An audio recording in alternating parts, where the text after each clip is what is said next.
Welcome to Hands in Harmony Wellness Journey YouTube channel, turning your challenges to triumphs. My name is Nancy Brewington, and I would like to welcome you to our channel. And I'm so excited about our presentation today because we have a great guest speaker. It's Marcy Westcott, and she is a meditation mindfulness instructor. She has been doing this for several years. Sometimes we do something on a regular basis and we have such a passion for it, we lose time of when, how long we've been doing it. And sometimes it becomes so much a part of us that we just, so she's been doing it for several years, and she's a dear friend of mine. I heard her doing a presentation and she was talking about mindfulness, and it was just totally awesome because that's something that we need nowadays, is being mindful, being present into our situations, which because of life and things that's gone and evolved, we don't do that anymore. We're not present in the moment. And so as a part of our program, as we're talking about turning challenges into triumphs, one of the biggest challenges people have is work-life balance. And so I am so happy to have Marcy talk to us about that. And so I'm gonna let Marcy tell you a little bit about herself and her business, and then we'll go ahead and get started with our program. So welcome again, Marcy. So if you can explain to our audience a little bit about who you are and your passion and your business. Nancy, I'm so happy to be here with you. I adore you, and I really appreciate the time to be able to take this time to talk about something that we both love, meditation and mindfulness, right? Yes. Yeah. So, my background is I spent 20 years with American Honda Motor Company in sales and service management. And I was on a very fast track, during that time. I worked about 70 hours a week. Yeah. And I had one day off a week, which more often than not, I wasn't able to take. I had 2 weeks of vacation a year, but in 20 years, I was never able to take that back to back. And so that kind of pace in a very toxic work environment, which is what I was experiencing, really led to some health issues for me. I developed high blood pressure. I had insomnia. I developed digestive issues.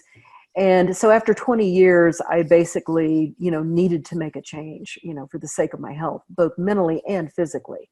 At that point in time, what I was doing was a job that not very many women did. And so there was a lot of, stress and toxic work culture just around that aspect of it. So my husband and I retired to Central Texas here about 16 years ago, and I started a small business, and it was successful, but I was still feeling all of the effects of all of that stress and anxiety that I'd built up over the years. And so I went to a yoga class one night with a friend, and I meditated for the first time, and the doors blew open for me. It was a life-changing experience. It was so profound that I just started practicing every day. I couldn't not do it. And it really led me to hear the call to teach. Well, thank you so much for sharing that. So on our particular topic about balance, and I know when I mentioned that to you, you was kind of like, yes, we need that. So can you explain a little bit about work-life balance and what balance is, and particularly as it pertains to mindfulness? Well, I think that it starts with our minds, right? In order for us to, navigate through life, to learn any skill, this all involves cognitive processes. And so I think it starts with our minds, and I believe that it starts with cultivating a sense of equanimity through meditation. Equanimity isn't a word that we hear very often, but basically equanimity means balance, and it means even-mindedness. And so if we can cultivate that, and meditation is a perfect way to do that, then we can start to achieve that. We can start to walk through life in a more balanced way. I think that it's something that if we're experiencing equanimity, it feels like just a general sense of well-being, and, you know, being even-tempered, shall we say. It doesn't mean that we're apathetic to what goes on in life, but it means that we don't get too high and we don't get too low. We can kind of maintain that even kind of keel. And if we can do that, then we can take on all of the challenges that life throws at us. So, a lot of times, a lot of people's probably saying, I'm balanced. I get up in the morning, I go to work, I come back, I go to work, and they feel that they're balanced. So how would a person understand that that routine that they're in, that they're not really balanced? What signs, what symptoms would they show that they're saying that they're not balanced? That you know, you may be going through the motions, but there's something else that's there that you're not really balanced. So how would you explain that to someone? Well, that's a trap that we can really fall into. This, you know, this routine can really be a trap that we can fall into. And basically, that means that we're on autopilot.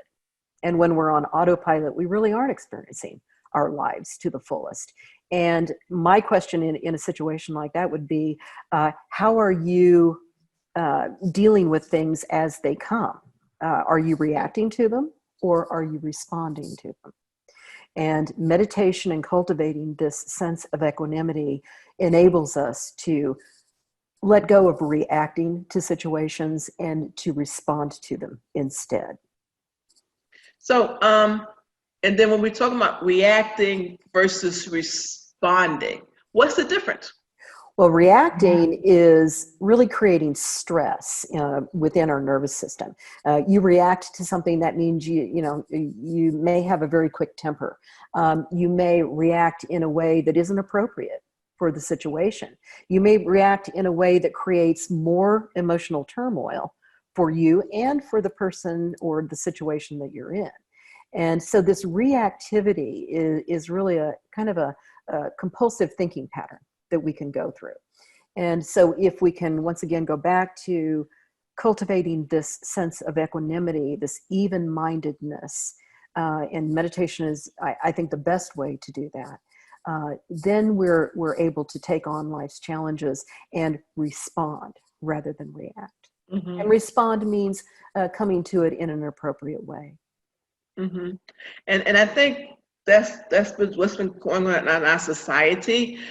We've been so reactive to everything. Yes. You know, we get this way, we get that way. And as a nurse, I could identify some of the medical and health problems that people have as a result of reacting.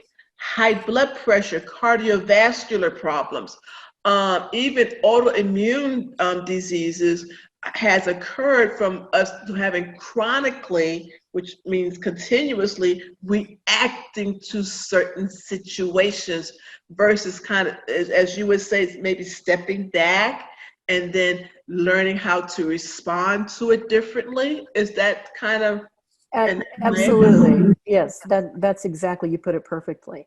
And it's also something that cultivates a sense of emotional intelligence. You know, what you're describing there are hallmarks of emotional intelligence. You know, our attention is being hijacked continuously right now.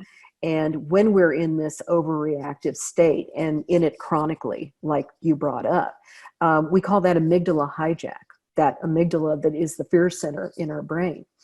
And that's constantly being activated. And if we can't take ways to counteract that, then that's what puts us in this situation of feeling unbalanced. So, what are some of the recommendations if a person wants to gain more balance in their life between work and home? What would you suggest that they would do? I would suggest starting a meditation practice. It's very easy to do. You don't have to meditate for a long period of time. 10 minutes a day certainly works. And I would also suggest cultivating a sense of living mindfully. Mindfulness means paying attention to what you're doing while you're doing it with a non-judgmental attention. It can be that simple. Now it's simple, it can be simple in theory, but it can be a little challenging to, to put that into play. But there are lots and lots of ways that you can practice mindfulness throughout your day. It's simply focusing on what you're doing, not getting caught up in emotions around it, focusing on what you're doing and not being judgmental. And you can start with a few seconds, even with, something as simple as a task at home, like doing laundry or dishes, and then continue to develop that throughout your home life and your work life. We had I've done a presentation on our virtual online program, and one of the things, and it was this really all the information I started gathering, it was talking about mindful eating. Oh yes, absolutely. Yeah. So, can you kind of explain when you're talking about being present in the moment and understanding what's going on and as I made the example of mindful eating, and then sometimes I think I talk to people about when you're going from work to home and you're there and you didn't know nothing that happened in between that 2 hours of driving. Is Right. that what you would make to say being more mindful of your travels, more mindful of what you're eating? Definitely. How many of us would eat breakfast, but we're not really paying attention to our breakfast? Maybe we're reading something on the computer. Maybe we're watching television, listening to the news. There's some aspect of that where you're kind of checking out. And so when you talk about eating mindfully, I think breakfast is a great way to start. Sit down and have your breakfast. Don't watch the news. Don't read something on your computer. Focus on actually having your breakfast. How often do we actually do that? And you may find that your experience of having breakfast is much more satisfying than it has been before. And when it comes to traveling to and from work, that's a perfect time to practice mindfulness, because most of us are making phone calls. Most of us may be thinking about what's going to happen at work or thinking about what we need to do at home when the workday is over. And so this constant state of projecting into the future and dwelling on what's gone on in the past are ways that really will create stress for us. And so those are perfect ways to practice mindfulness and to make it really simple to get started. So when you're talking about meditation, and how would that get them to be in the present? Well, meditation is a mindfulness practice because you sit down and you focus, generally speaking, on some point. Maybe it's your breath, maybe it's body sensation, maybe it's some silent word that you're repeating, but that is a mindfulness practice all in itself. And what's happening is your nervous system is settling down. Your thoughts are beginning to settle down. You start to create some space between those thoughts, and miraculous things happen. There are 141 scientifically proven, evidence-based benefits to meditation. 141. Now, that doesn't mean that it's a panacea. I think one of the miracles of meditation is that it meets us where we are. The benefits that you might experience from it might be slightly different from what I experience or from what someone else experiences. But I think that once again, it's getting our minds right, balancing our minds first. And if we can do that, then we can go out and have the opportunity to find balance in work and home and whatever other areas of our life where that shows up. So, and you did say there was enough studies that has showed the benefits of it, and even it triggers the brain and the nervous system and the responses. What are some of the positive things that in those studies has shown as far as people who are suffering from chronic illnesses? Yeah, meditation is a great way to manage pain. A lot of people aren't aware of that. That's certainly one way to do it. We could put those into categories. Meditation benefits can be physical, they can be emotional and psychological, they can be mental, and they can be spiritual. And some of those physical ways could be, once again, like managing pain, improving your sleep, lowering your blood pressure. Those would all be great examples of that physical aspect to it. Mm-hmm. And even relationships, you think, as far as the way you respond to absolutely at home and then family members? Definitely. Yeah, it really leads to so many other things. It can lead to more peace, more prosperity, spiritually. It can lead to harmonious relationships and really simply finding more fulfillment in life, Mm-hmm. which is what walking through the world mindfully really means. Mm-hmm. Now, one of the things I always hear a lot of people saying, well, I can't meditate. I can't stay still. It's just so difficult. I fall asleep. Are they doing it wrong? Or what is the difference, what they're trying to do? And is there a correct way, best way, or, where they don't fall asleep? Or is going to sleep okay? Going to sleep is okay. I don't ever like to tell anyone that they're doing it wrong. The way that they're doing it might not be helpful, but I don't like to use that word. I think that it's really beneficial to look at all of the resources that are available. Some people can pick up a book and read and then put that into practice. Some people can listen to a podcast or watch a video and be able to do that. Other people need teachers like you and I. They need people to kind of guide them and help them. But I think that one of the biggest misconceptions about meditation is people think they have to stop thinking. They think that they have to just clear their minds. Well, I'm here to tell you that you can't stop thinking about thinking by not thinking about thinking. You can't do it. It's the nature of the mind to think, just like it's the nature of our eyes to see. And so we sit down in meditation and we learn what to do with those thoughts when they arise. Because whether you are a monk, an expert meditator, a sometimes meditator, or a beginner, everyone has thoughts in meditation. So I hope that isn't such a misconception for so many people, such a barrier, because I think that that's one way that a lot of people get discouraged with trying to establish a practice.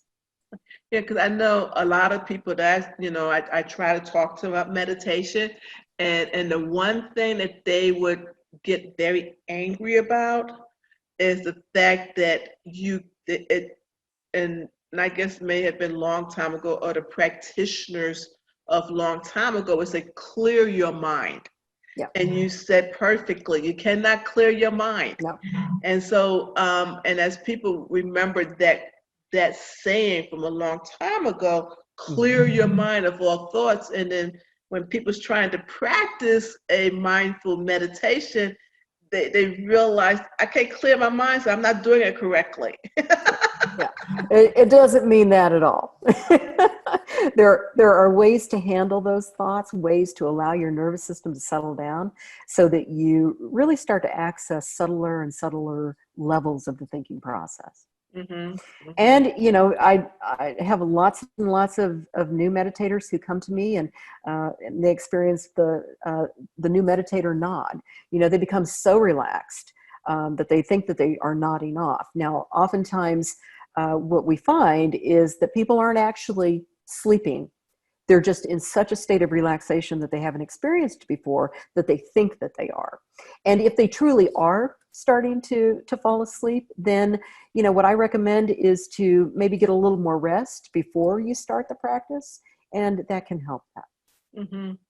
Yes, it is very funny when people say that, because people say, well, I almost fell asleep. And I'm like, nope, you're in a different state that you don't allow yourself to be in, that you're thinking you're asleep and you're actually relaxing. That's right. And so they find it very difficult. And even I think when people's trying to fall asleep or are sleeping, their sleep patterns is not um, they don't have very good sleep patterns, basically. They have trouble sleeping. So meditation, as you would say, how would that help with their sleep Well, patterns? we know that one of the biggest benefits of meditation, and one of the biggest reasons that people come to meditation, is to want to improve their sleep. And that comes oftentimes as a result of this chronic stress that we accumulate and that we don't release or digest. And so that's one of the things, one of the biggest benefits to meditation is to allow us to release that stress so that we can have healthier sleep patterns. Mm-hmm. So, would you say, what would you recommend actually? The best meditation practices, first thing in the morning, in the evenings? The sooner you can do it when you wake up, the better. There are lots of things that can get in the way. I recommend to get up, go to the bathroom, maybe have a glass of water, sit down and meditate. And if you can do that first thing in the morning, you're really establishing a pattern, number one. You're establishing a habit, and it's going to set you up to have a much better day. Mm-hmm. And Now, if you can work in a second meditation in the afternoon, maybe like, as meditation teachers, we like to call it happy hour meditation. But if you can do that, like at the end of the day, in between when your workday ends and then your home day starts, if you can do it then for 10, 15 minutes even, then you have the opportunity to release a lot of that stress that mm-hmm. you've accumulated during the day. Now, there are various different techniques and modalities of meditation.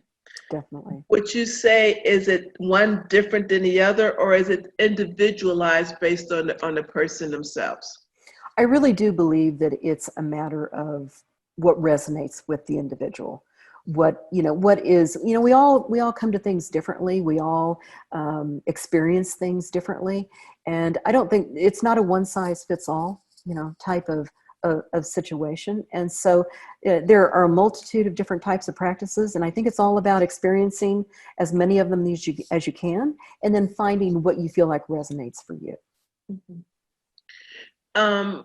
I'm going to ask one more question, and before we close, and then I'm going to ask. I know I did not mention it when I talked to you about this presentation, but if I ask you one more question, would you be able to give us like a little 2-minute meditation? So at least, guided meditation that I think everybody may be able to appreciate. You bet. Spot. What we could do is a mindful moment, and a mindful moment would be something that you could do throughout the day. You could do it numerous times throughout the day. You could do it at work. You could do it at home. I think that would be a perfect thing to do, and it only takes about 1 minute to do. Okay, and I think a lot of our audience would love to be able to do that, because that mindful moment is something that we really need, that we don't take time for, because I think a lot of people, they think when you're meditating you have to be on the floor on a mat, on a yoga mat, and kind of in that environment, but being able to share something. Another misconception. And we can do it right now, just like we are. Mm-hmm, mm-hmm. So now, before we do that, now as far as the balance, how would the meditation and being mindful, how would that create balance in a person's life? Well, the first thing it's going to do is reduce stress and anxiety. And boy, don't we have a lot of that right now. It really leads to a greater sense of well-being. I think that I know that it leads to moving through the day and moving through your life in a healthier, happier way. It definitely leads to things like more harmonious relationships. It can lead to creativity. All of those things are byproducts of establishing a practice. And we just have to, I think, consider that it's not something that's difficult to do, particularly if you have the right resources available to you. If you need a teacher, that's certainly a great way to do that. If you can, again, utilize some of the resources like apps and books and those kinds of things, that's great too. Once again, we all learn differently and we all respond in different ways. So. Mhm. I really appreciate you taking the time, and I'm going to have you close with our 1 minute of mindfulness. All right. Before we do that, if you could share, I know you have some different projects going on.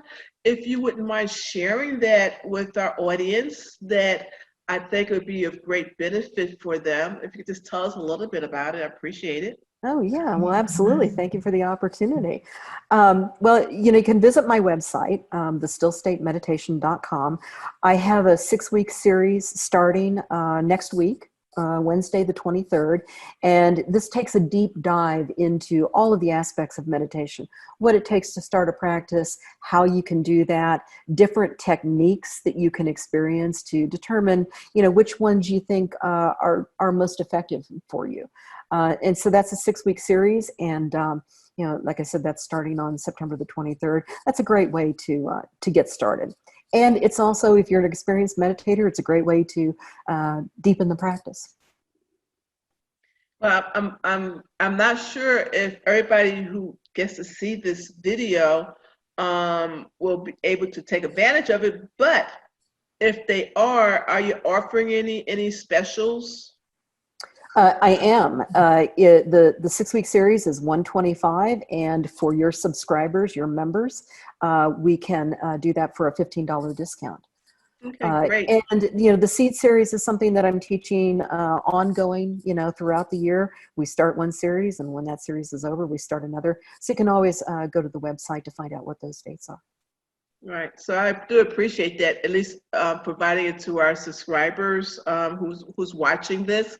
And great that you got it going on forever, because I'm hoping that this video on YouTube will be going on for a very long time, and that people gravitate to it, and then at the same time be able to gravitate towards you and what you're able to provide for them.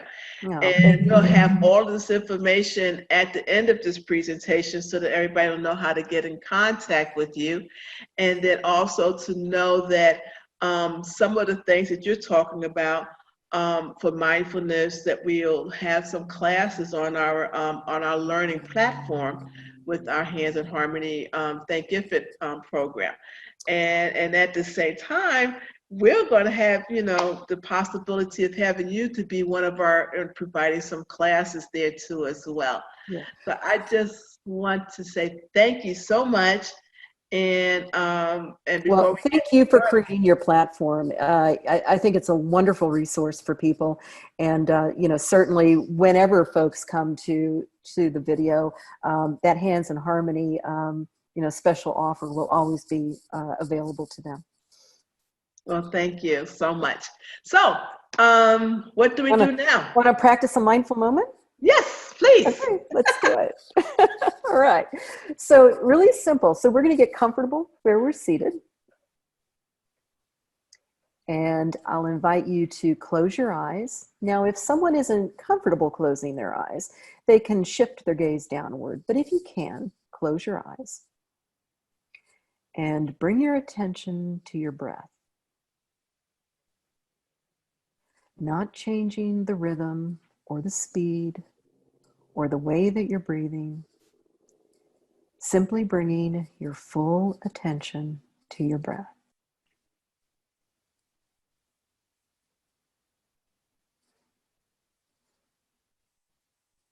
And with your attention here, you can become more focused on being here with you and I on this call together.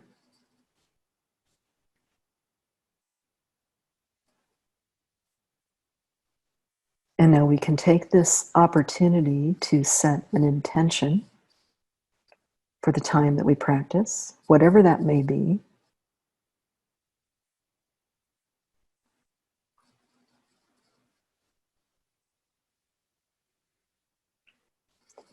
And now, when you're ready, and when it feels comfortable, you can slowly open your eyes.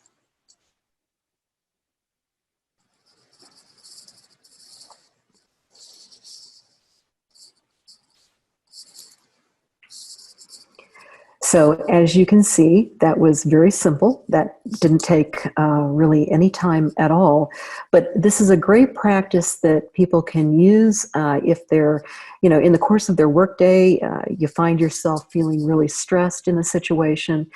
This is a great way to not project about what's going to happen later on in your day, not dwell about what has already gone on, but to be focused in the moment. And by practicing this, it enables us to really, once again, become fully focused on where we are at the present moment. And you can practice this before you take a meeting. You can practice it before you make an important phone call, before you start your workday. You can even practice it too as you're getting ready to travel to or from work.